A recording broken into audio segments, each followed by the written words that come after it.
Serena, nous avons toutes ces braves femmes que vous voyez. Et je suis très très heureux d'être parmi vous.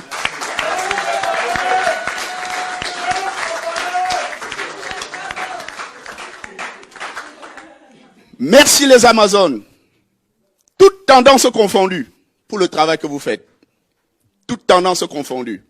Ce soir, mon rêve, c'est que nous puissions sortir d'ici unis, main dans la main.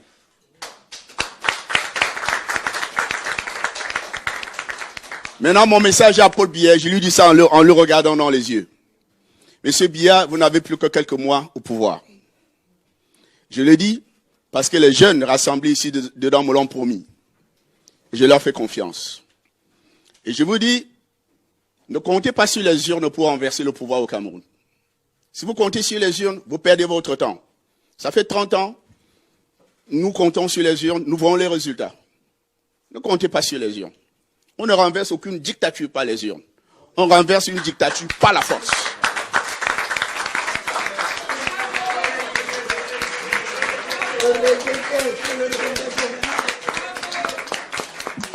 Et ce n'est qu'avec la force que nous allons renverser le régime de Biya. Et il y a un seul moyen pour le faire aujourd'hui. Nous devons nous rapprocher de nos frères du Nozo.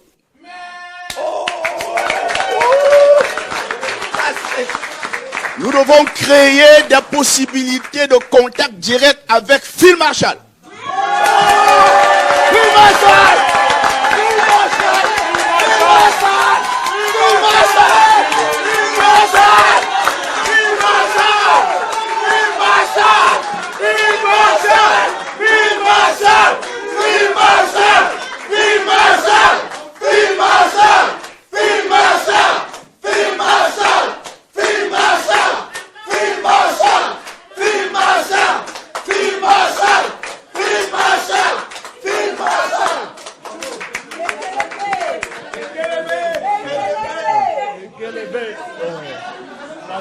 Et je vous remercie.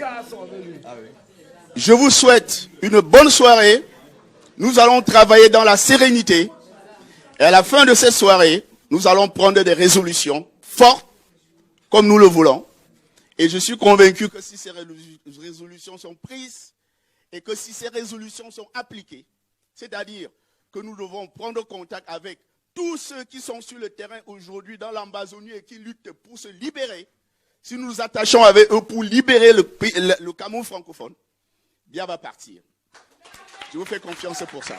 Merci. Le fils du planteur.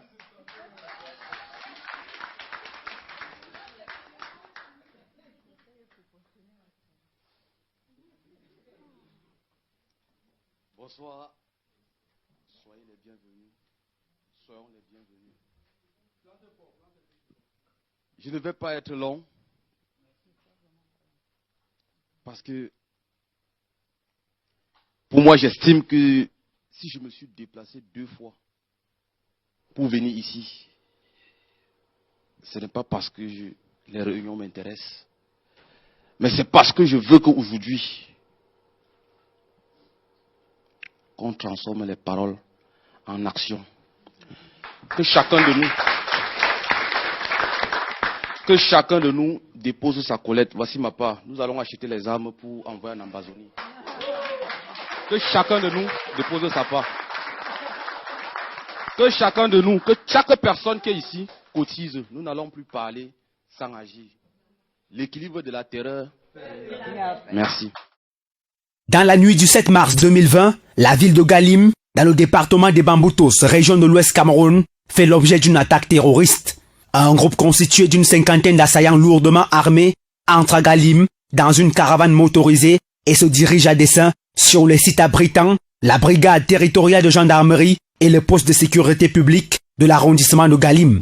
Les échanges de tirs entre les forces de défense et les combattants séparatistes se soldent par des pertes en vie humaine. Côté armé, 4 éléments tués et 4 civils éliminés sur le champ.